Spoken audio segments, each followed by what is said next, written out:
Tuesday at 9 a.m. It's so early. What are we doing here? Yeah, we've switched our schedule. We used to go on Tuesday at 2 p.m. and then 1 p.m. and now we're on 9 a.m. and it's going to be consistently This is the official that time one now. across days. Yes, I think people are awake more and more engaging this early in the morning. Maybe a little more available than at 1 in the afternoon right as they're getting off lunch. But there's some big news, and maybe, I don't know if you listen to it at all, but 106.9, this new radio station in town, it launched this morning. Joe Daddy. I heard the placeholder ads that were there yesterday because I was in the car and saw the billboard, and I'm excited for the new adventure. I hope it goes well for them, and I'm curious to see what they're all about. Right, absolutely. Great little station so far. They've been on for an hour so far, so it's still brand new. But Joe and Tom have done a great job so far. So make sure 106.9 K-Hits. K-Hits, that's right. Yep. And we heard from Tom last week, and so it was a good conversation with Tom Schrader. Excited for that. We have some news today that we're going to go over today. We're going to talk with, we didn't introduce you, Tim Baumann. We jumped right into K-Hits. Yeah, we did. We're very excited to have you. So we're going to talk with you about what you do in a few different areas of mining. You're involved in a lot of different things. Give you just a very brief update on the Murals investigation, what's going on tonight or this afternoon to make sure that you are there. And then jump through a couple of bills out of the legislative session. It's going to be an exciting episode. So first off, let's kick it off. We've seen you around town. I saw you the last time I saw you was at Prairie Sky Red playing the accordion. Yeah. Which is a forgotten skill. It is. It was magnificent hearing you play it. Awesome. It really was. I'm not even kidding. It was really neat. Cool. Who do you look up to as an inspiration to play the accordion? Well, accordion origin story, right? I was bitten by a radioactive accordion. No, I'm just kidding. So I actually started playing the accordion as a prank. I was trolling a friend. It was like during 2020. So it was his birthday party and it was all going to be online. Yes. Like we were sending in recordings and he's like a rocker, a big punk rocker. Okay. And so all his friends were sending in punk rock things. And I was like, oh, this would be hilarious. Like I'm just going to totally send in this polka and it's going to be really funny. So I worked it up and sent it in, and then I thought this would be really funny to do just like a social media live something and just a bit kind of thing. Yeah, people loved it, and I was like really bad, but then I kind of got better, and that's the moral of the story is that. I love that. The cool process is that in playing the accordion, I found out that my dad's side of the family, like my grandma and grandpa, just wanted an accordion player. Like they had 6 kids and none of them played accordion, but that was all they wanted. Like every one of them went to lessons, and I hadn't known any of that until I started playing publicly. And then all of my dad's side of the family was coming out and just like, hey, like finally it happened. Like grandma and grandpa's wish came true. And so now I feel like I'm it was destined. I feel like it was destined to be. That's awesome. You're the family accordion player and the town accordion player. Yeah, exactly. So Weird Al Yankovic? Yeah, I haven't gotten to that level yet, but boy, he's amazing. That would be great. So has it turned into like a passion at all, or is it still just kind of a fun hobby? Yeah, maybe personality more than passion. I see. Yeah. Music in general is the passion. Yeah, definitely. My day job is all around the arts, and this is just I think a really fun and like really accessible way to hang out with people, and to like give a little back to the community. So you talked about hearing me at the bakery, and that's been such a fun journey the past couple of months of just being able to create this kind of cool, unique space in Minot, and it's so cool to hear people's reactions of like, boy, that I loved it. Like I wasn't expecting it, and I just loved it. And the more that I can create that, whether it's with an accordion or good storytelling or anything like that, like that's what I'm here for. That's awesome. Yeah, no, that's really neat. And the people that I was with were semi-convinced for a couple moments that, man, there's got to be a track that's being played with this. There's no way it's live. Well, no, it's not that he was doing a fantastic job. It wasn't that they were questioning his ability, but there's so much music that comes from the accordion that it sounds like there's a backtrack to it. There's something else, another layer there. Exactly. Yeah. Just wonderful. What do you do at the International music camp. I probably said it wrong. Hopefully I said it right. No, you said it totally right. Yeah, so my big kid day job is I'm one of the camp directors with the International Music Camp. And that is a very fancy way of saying, like, my wife and I, who she is also the camp director, we share that title. We're responsible for keeping the lights on and the doors open. And some days that means we're talking to donors, we're recruiting campers. Other days it means, like, I am doing major plumbing repair underneath the building. And, you know, like, we're just, it really varies from day to day. So, yeah, we do all of those things, and we work hard year round to put on just an amazing learning opportunity for kids and adults from across North America, Canada, the US, North Dakota, Manitoba. All of those folks call IMC home in the summer and just get an awesome experience. That's neat. That's neat. How long have you been doing it for? Gosh, this is going to be year 13, I think. So we're old. We've been doing it a while. But you haven't always been from Minot. No, I'm a transplant. Yeah. Where'd you come from before Minot? Yeah, so right before Minot was Hong Kong. Hong Kong. Yeah, Wow. After a year of teaching overseas.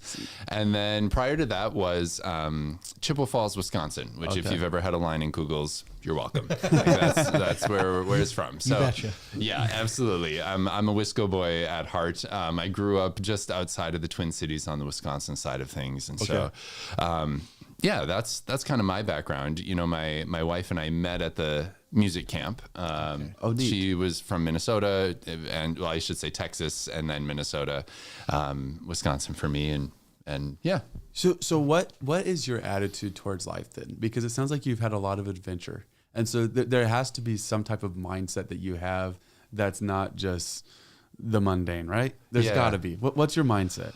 Oh, that's really deep for like 9-10 in the morning. The philosophical stuff. I guess when it all boils down to it, I consider myself to be incredibly fortunate and lucky and, you know, wealthy, not money wealthy, but just in terms of the resources and the things that I've been given throughout my life. So I really have a strong commitment to sharing that with other people and using that to help improve lives in whatever way I can. That's why I went into the field of education. That's why I do what I do in terms of advocating for summer fine arts camp. And but at the same time, I love getting to just experience the world and all of its glory. Right, yeah. You know, the ugly parts and the beautiful parts, but there really is just something wonderful about learning what, you know, separates us, but also what brings us together as people across the spectrum. So, how many instruments do you play then? Oh, I play a lot. I can imagine. Yeah, some of that is my job, right? Like I'm as a band teacher by training, I have to. Bit, yeah. So I think the ones that I would feel comfortable performing in public, you know, I play oboe in the Minot Symphony. I feel really comfortable with saxophone and clarinet, and would be happy gigging woodwinds. You got it. I am classically trained as a pianist, even though I'm not the best, but I feel pretty comfortable accompanying people and working. And then obviously the accordion is my shield sometimes too. That's neat. Yeah, it seems like this isn't supposed to be offensive. You can play Where's Waldo with you. It's like you're everywhere. Yeah. And it's gonna be what instrument is he gonna be playing this time? Is he gonna be singing? What is he gonna be doing? Never know. Yeah. You never know. I feel like we could do a Where's Tim bingo card. Exactly. Right? Yeah. That'd be a great Get game. the Blue Rider to put that one on too. Yeah, exactly. Before we get off the music subject, if anyone watching is interested in signing their kids up for camp, how's the best way to go about that? Yeah, real quick, go to internationalmusiccamp.com. So just spell it all out, 2 C's back to back at Music Camp. There's online sign-up stuff. You can find out all the dates, programs. There's also scholarships too that we really advocate for, because we know times are tough for folks, and we think summer camps for everybody, not just those with the financial means. And so apply for those scholarships, get your kids signed up, plan on it. It's great musically, it's great personally, I think, for young people to get to dip their toe into the world of independence, and it's a pretty cool place. Without a doubt. Great program up there. I never got to take part myself, but I had a lot of friends growing up that did that. So great situation up there. You dipped your toe into planning commission. How did that come out? That couldn't have been a dream job. You know, thank you for, I feel seen. No, it's, you know, So in 2018, 2019, kind of had an involvement epiphany, maybe, of just kind of like, I felt like there was a lot of times in my brain where I was going, boy, someone needs to do something about that. And then by that point in my life, I was 27 or 28, and I realized, like, oh crap, I'm someone, like, it's me. Yeah. Like, if this is something I want to see, I probably should get involved. And so, was involved in kind of understanding a little bit how city governance works and how that aligns with state governance and just, grassroots stuff and all sorts of things there. So moral of the story is kind of got involved. And at that time, the city manager said, would we have an opening on the planning commission? This could be a really good chance to learn. And I thought, you could just got to show up, Tim. Like, this isn't the glamorous one, but let's find out and learn. Right. And boy, it's been an amazing learning journey. I am actually incredibly grateful for the chance to have just gotten to, like, see some of the inner workings of what city governance looks like. And again, the beautiful parts, the ugly parts, it's all there, but it's been a really great learning opportunity. And I'm really proud of what we've been able to accomplish with the Planning Commission. Yeah. No, it's been great to watch you guys. Go ahead, Kyler. What are a couple of your favorite takeaways from the Planning Commission over the past 6-7 years? Yeah. Are there any notable events that have stood out? Yeah. Well, most recently, and this is just a silly one, we revised something in the local code, like the language about animal husbandry and, like, what animals you can keep in the extraterritorial jurisdiction, the ETJ. We want chickens. Right. The chicken. Well, let's put a pin in that and come back to that, because I'm very much in support of that. But there's this like state century code where it's like an equation of, like, 6 bunnies is equal to 1 alpaca, which is equal to 3. Like, it was comical, and we like, one of my colleagues even just started doing the math, and we just had a really good giggle with everyone. It was really fun. But in all seriousness, I think some of the things that I've been really proud of is actually going back to, like, 2021, I was involved with the Zoning Ordinance Steering Committee, and getting to see all of our land development ordinance language. I was really proud of our team coming together and being able to, like, look at outdated language and just be able to clean it up and kind of say, this is where trends are moving, and this is where we kind of want to be. This is what we think we need to do to support growth and innovation and advancement within our community. It was a really rich, robust conversation, and I'm really proud of what we've done. And, there's a few cases where we made one very specific change, and then 6 months later, we saw hundreds of thousands of dollars of investment come into our community because we tweaked and adjusted something that average Joe would never have known about, Would have thought twice. Right. But developers or builders or business owners were saying, we're just waiting for this change. And that to me, I think, really hit home the power of, this is a boring job, but it really is important. Right. Yeah, for sure. I think the times when the community hears about the Planning Commission is typically the controversial time where XYZ business isn't going to be able to be in XYZ location because of the Planning Commission. And that part stinks, but it's incredible to hear the other side of it. That doesn't get the glamour. It's just gets, this developer came in and invested this money. Well, no.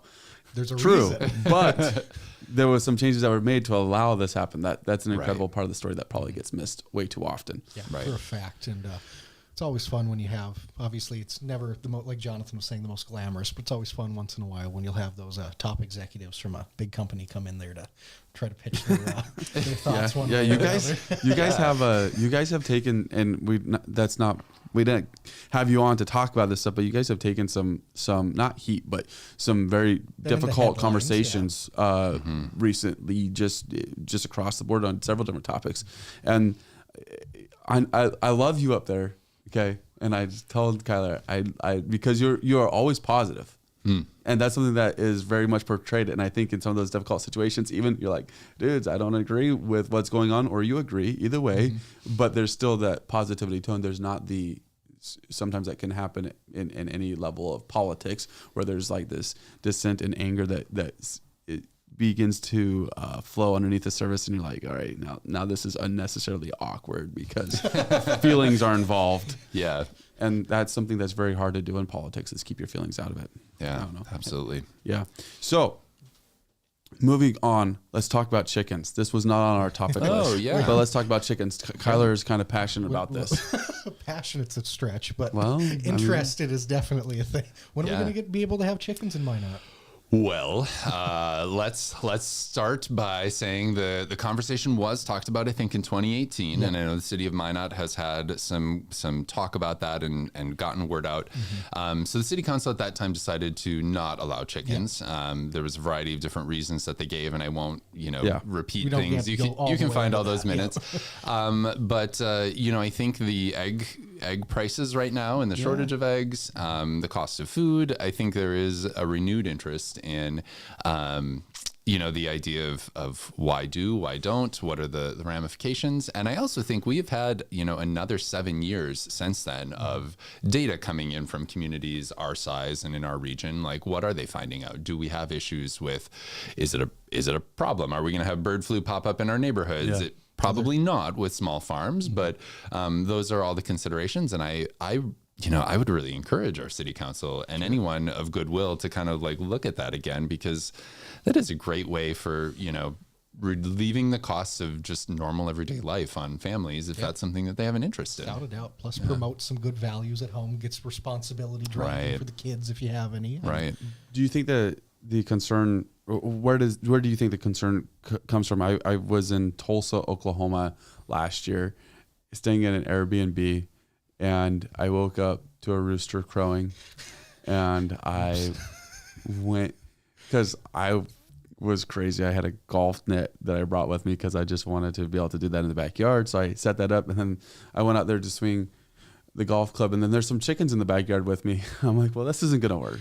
And so then we got them back to the neighbors and like, oh, they weren't supposed to escape and all that. And that's fine. And that's probably like not the greatest story to promote it. But the point is like, what is the concern? Is it simply that where potentially a chicken gets out, or is it more that people would actually have this small farm in the backyard where they got a cow and then they got some chickens and they're trying to do the whole thing in a city location? Have you heard anything along those lines? Yeah, I think you bring up probably the number one concern, which is roosters. Sure. And so roosters are, from my perspective, or how I understand the situation, don't quote me on it, but we got the waking up in the morning thing and the call there, but then also the aggression. And once roosters reach full maturity and testosterone is kicked in, like they are just mean. Yeah.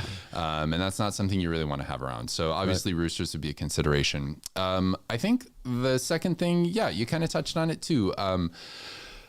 There are some mindsets that people say like, oh, I'm in the city now. We don't do animals here. Okay. If you want that, you go to the farm. That's out of town, but I'm in town now.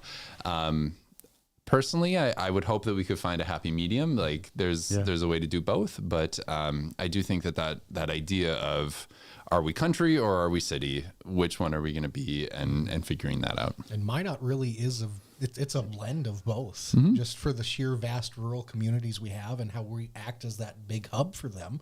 We have such an influence from both sides. It would really be interesting to see this come before city council again now that things have kind of progressed a little bit more. Yeah, I agree. I think one thing with it is sometimes Minot, and I love Minot, and I'm supportive of Minot, and we're going to talk about that today.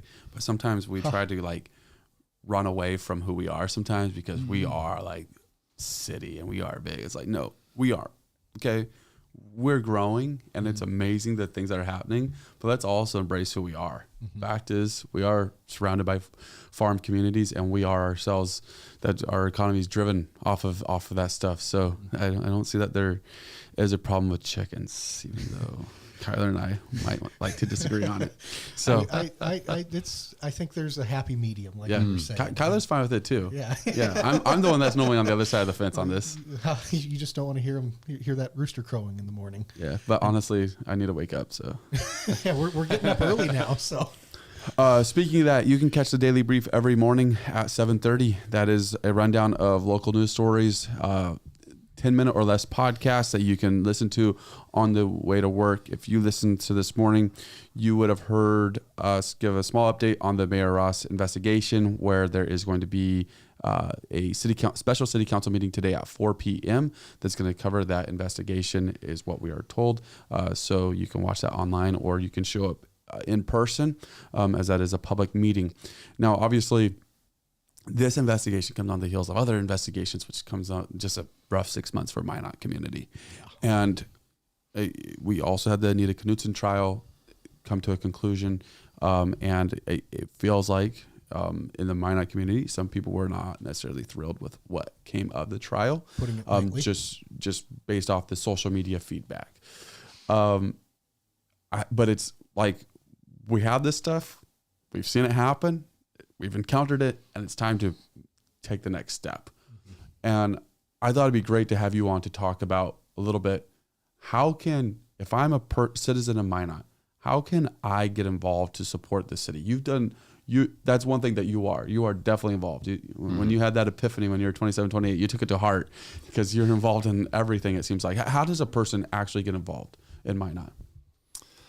That's another deep question for 9 a.m. We could have a few different routes we could go down with that. So. Yeah. Well, I encourage, I am hesitant to prescribe action because I think that everyone can, and I encourage them to be involved in whatever way they feel comfortable and they're able, whether it's a PTA or just giving your kid a really, really good hug before you send them off to school because that's all you have time for. Like all of those things that we can do really do benefit our overall well-being as a community. That said, there's one kind of mantra or idea that I've seen on several occasions that I really have also resonated with, and that's the idea of, humbly and quietly see where people are engaging with their community and what they're struggling with, and from there identify the easiest, most simple thing that you can do. Mm-hmm. Do it, and then repeat. We're not talking about earth-shattering change or, running for president or, tackling any of these challenges head on. Mm-hmm. It really is a combination of identify that easiest step, that one thing you can do today and do it, and then reassess and come back to it again. So I really encourage that anyone, whatever, walk of life you're in, that really is something that has helped me to understand. And I think, I hope do some good work in our community. And that's what I would encourage everyone. Yeah, no, that's a great point. Is just find a place. We think of it as joining planning commission or joining city council, or if I was connected to the right person, I could actually get involved in the right spot. But it could simply be stopping by the police department and not even dropping off cookies, just dropping off a message of support, something that resonates. That blue light. We had the interim chief Dale Plessis on a podcast, and he said that the blue lights around town actually meant something. Like it feels so foolish, if you would, like we're gonna just put a blue light that says no, they see that and they feel that. It's those little things that go a long way. I think that's important for us to remember as a community. I know we have frustrations and there's areas where that stuff needs aired out. And we will do that here too. Don't worry. Right. When it's appropriate, it's a good thing because it does help us build. But let's not get so upset at stuff that we take to social media to air our frustrations, but we never bring it to city council so that way they actually hear about it. Or if we're frustrated with how some zonings are working and it's interfering with our daily life, and we just go on social media and rant about it. Like, excuse the expression, but you can only beat a dead horse for so long. Right. You have to be able to turn the page after a certain point and work towards progressing and moving forward to that next point of whatever it might be at that stage. Yep. So I have a church background, heavily involved in my church. But sometimes you go and you look around the church and there's this problem, there's that problem, by problems, I mean the woods, the trim's falling off the whatever, and the door doesn't work and whatever. You're like, man, the church needs to get this fixed. And then you take a step back and we tell everyone, you're like, no, you're the church, buddy. Yeah. It is your responsibility to go fix that, because ultimately we are. And that's the same thing for citizens. Like, city needs to take care of that. Well, you know what? We're part of the city. Mm-hmm. There's nothing wrong with picking up the trash. And I know there's weeks where we do that, but there's nothing wrong with doing so. It's your city. Take ownership of it. Yeah. Doing the ditch recycling stuff a day like today might not be the best move. No. But, give it a couple weeks though. Different story then. Yeah. But even when you're out walking the dog, see some stuff out there. Yeah. Pick up 3 pieces of trash and your neighborhood will be better. Right. And it's those little things that go a long way. No, it does. It doesn't take a lot of work. Just shows that you care, though. We're going to take a quick 60-second break, and then we'll be back to continue the conversation on. In the demanding world of oil and gas, precision, safety, and efficiency are non-negotiable. Unmanned operator drone services revolutionizes how you monitor, inspect, and manage your operations. With cutting-edge technology and expert operators, we deliver real-time data, detailed reports, and actionable insights for our valuable clients. Why risk the safety of your team or waste precious time? Our drones access even the most challenging areas with ease, reducing downtime and enhancing safety across your sites. We take the guesswork out of your projects by offering LiDAR, mapping, and inspection services so that your projects stay safe, on budget, and on time. Unmanned operator drone services, where technology meets safety, precision, and efficiency. Contact us today to elevate your operations. Yes, pun intended. All right, and we are back. Best unmanned drone operators in the state right there. Yeah. Hands down. Yeah. Kyler, well done. Every time, well done. Have to. Yes. They support the Dakota. Love it. All right, coming out of the break, we want to talk about something that has a lot of activity has taken on. Honestly, I haven't seen as much said about this on social media as I had, but the downtown murals with the Union Silos project, pretty incredible project. We haven't talked about that before. So you've been a part of this in some capacity, I think in a major capacity at times, and maybe even still. Break this down for us. What's going on with these Union silos downtown? We've all the way from the beginning. You bet. So let's clarify for our listeners if they aren't familiar with it or just have heard buzz and they want the specifics. So when we talk about the Union Silos project, we talk about the old Farmers Union Co-op silos, grain silos, that are located at 318 First Ave Northeast. You have that down. I do. They are the gray ones that are not painted. They are the taller of the grain silos located right there. They are not the white ones with the peeling paint and the mustard graffiti on it. I see. They are the ones on the east side of the street. Okay. All of that is to say, in short, we are going to be painting that with a giant mural. It's probably going to be the largest work of public art in the state of North Dakota. That's neat. And it is pretty remarkable. I think my microphone's dipping a bit, but we're all good. Okay, it's all good.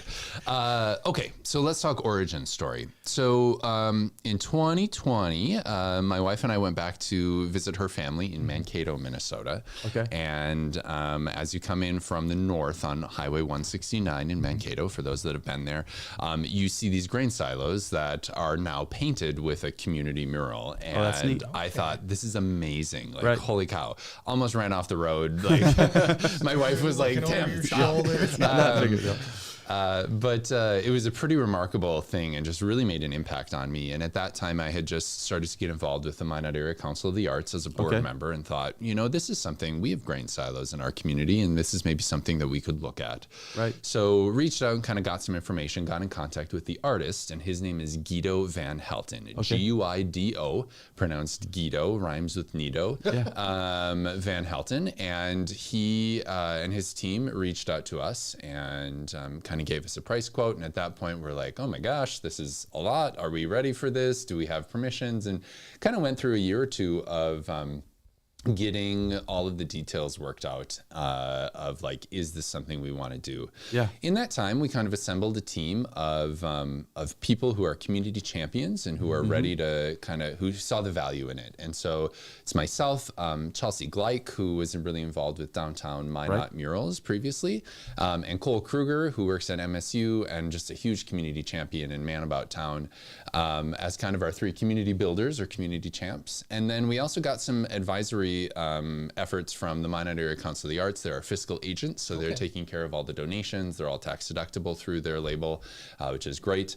Then there's also the Visit Minot. Stephanie Shanerock, the executive director there, has been a big champion of the program, and we've wanted to keep her involved in the whole process. And then the property owner, which is Derek Hackett, he now owns the silos and purchased those in 2022, which is kind of the last piece that we needed before this project could move forward. So the 6 of us have all been working together.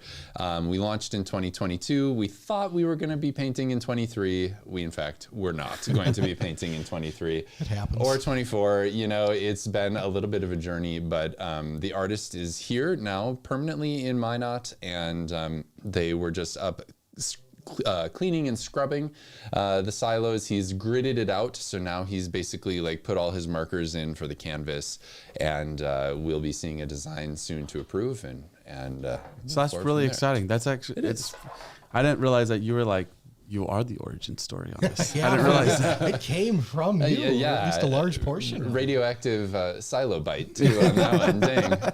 And that's neat. You guys have a website and everything. We do, yeah. People can go and they can donate. It is, if I'm not mistaken, it is unionsilos.com. ndunionsilos.com. I'm a little blind. Yep, absolutely. It's okay. We appreciate that.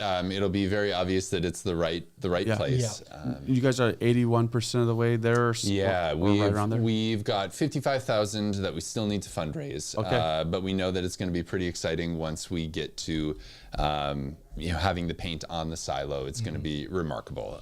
So we know we're going to get there, and the community has been great so far with all their supports. Thanks for the assist on the microphone. Felt like I was sinking a little lower.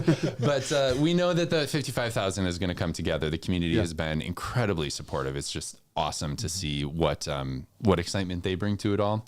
Right. That's pretty great. Yeah, no, that's neat. I'm excited to see it finished.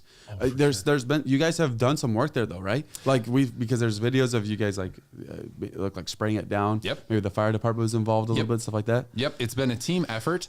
All of the fire department came in last summer and did the first scrub, and then we came in with like the super localized, like cleaning up some of the grody spots. Yeah.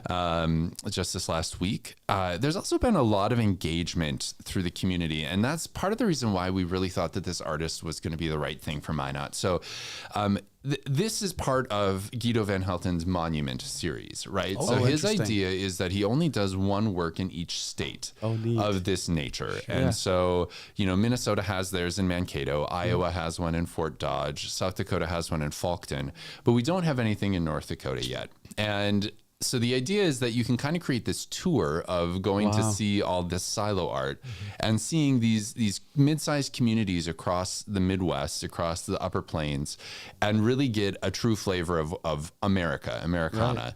And Guido, we requested, like, would you come and paint this? But his team also reflected on, is this the community that we want? And we're really grateful that they said yes, because we want those art supporters and those people who are drawn to the big art to then come and fall in love with our local arts community, which is vibrant beyond belief and just such a gem in North Dakota and the Upper Plains. When I tell people from the Twin Cities and friends and family in Wisconsin and Chicago, when we talk about what goes on here, they're like, you're kidding, right? Like you're talking about Northwest North Dakota. There's no way this is going on. And like, no, this community is so incredibly rich and vibrant in the arts. And so our hope is that we draw those people in to fall in love with the community, just like, many of us have. Whether it be MSU to downtown Minot to the mural on Broadway by the pawn shop, or to the mural by what used to be Joe's Sinclair. It's a marathon now. Oh, yep. Yeah, those fantastic art community here in Minot. Downtown Minot, great place to hang out if you get a chance to. Yeah. No, I love taking senior pictures downtown, like everybody else in Minot. There's a lot of unique backgrounds. With the wall that's multicolored, the Minot mural that's on one of the buildings on the second story, a lot of great things like that. But the arts community is just immensely deep, like you said. Minot State has done. There's like Dr. Eads there, Emerson Eads has put a ton of work into that. I think, and there's a lot of others that. But what my point is, the support of the university, I think, has been huge. That they have been. You had the opera that comes from there. You have there's a chamber crowd that's not from there, but a lot of support from the university, I think, has really helped. And I think that's like one of those impacts that maybe gets overlooked by the university, is how that has intertwined into the community. Yeah, very cool. For a fact. Very cool. Well, I'm excited to see the murals go up on those silos. Oh, I can't wait. Do we know roughly what the design is, or is it a surprise? So we will approve a design. Our design team or our leadership team will approve a design, and we will know. But for the general public, it will be a surprise. Okay. Nice. So I can't tell you what the design is going to be, but I can tell you that part of Guido's process is that he is a photographer, and he comes into the community and just engages and interacts and takes photos. And so he's been at the Husfest. He's been at the MSU powwow. He did the steam train, display in April. That was such a big event.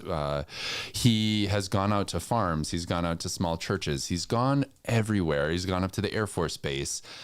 He has immersed himself in what it means to live in Minot and has just taken photos. So we've seen all of his photographs, and we are putting those together into a coffee table book that will be available. He's been out to the oil rigs. He's been everywhere in what it means to be from Minot, like all those different parts of our community.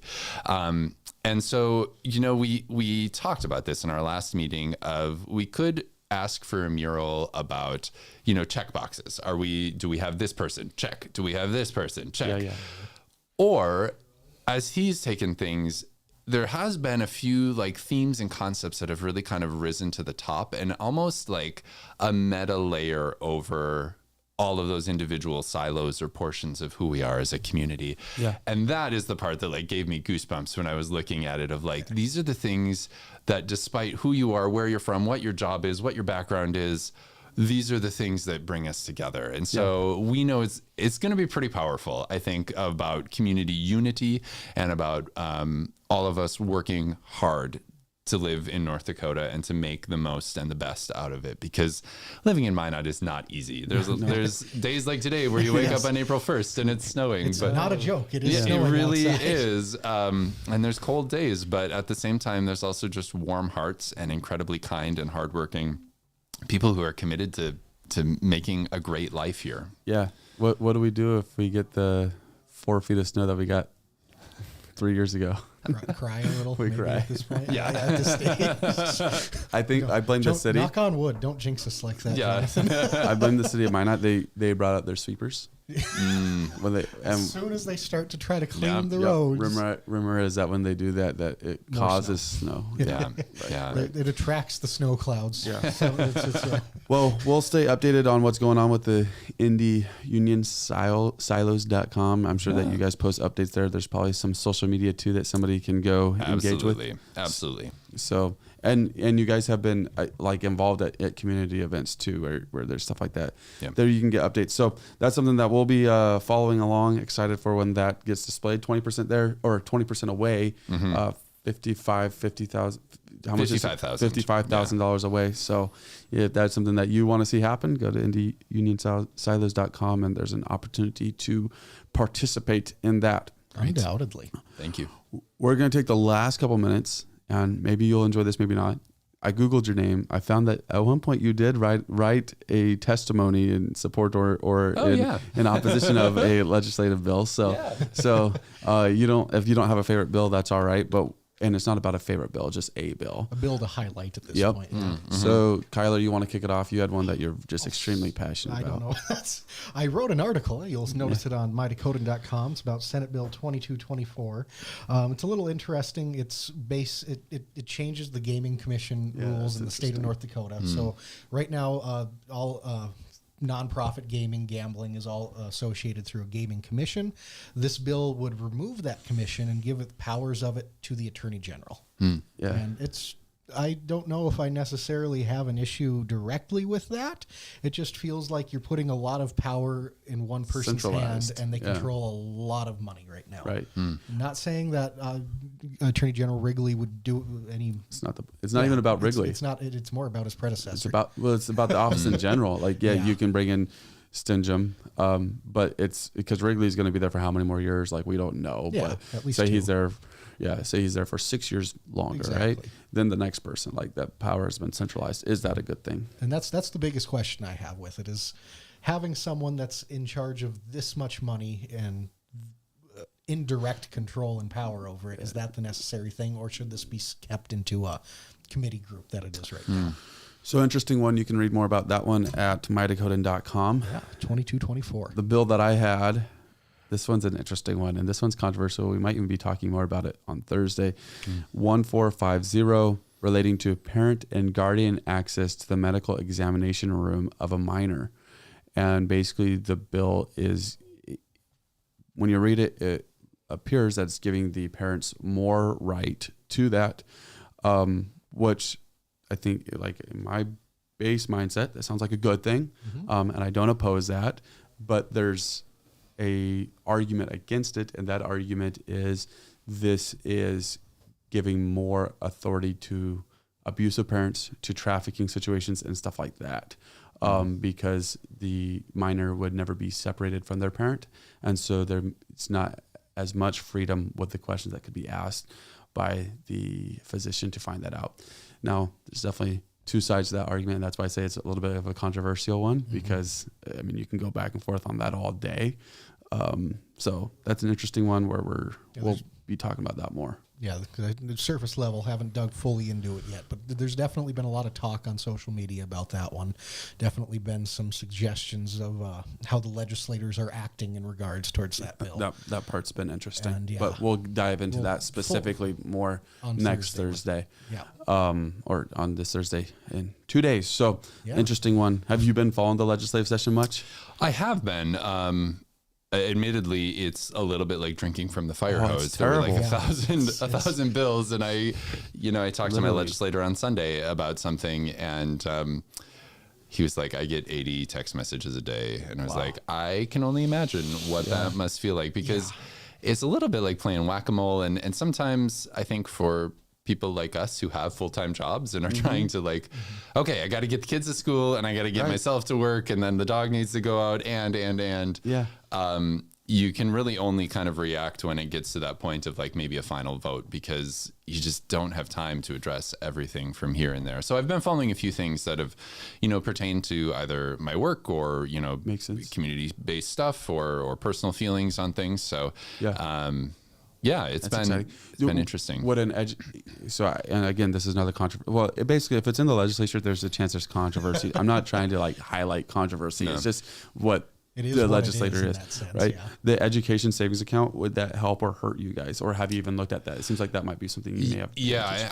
I think for the camp, I don't know that has shown up on our radar at all. I guess that hasn't really been anything. Directly pertained to you guys. We aren't an educational system. We're a summer camp. Okay, gotcha. I wasn't sure if it would, because it mentioned STEM camps and stuff like that. I wasn't sure if it would apply somehow on the music side.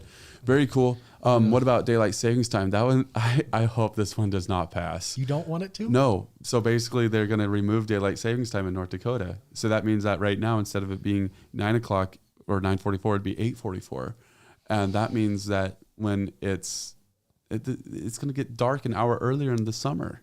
And that's sad to me. True. I do like that it stays light till really almost sad 11 at peak summertime. That is one of the good things about, there's a lot of good things, but that's definitely one of the good things about North Dakota.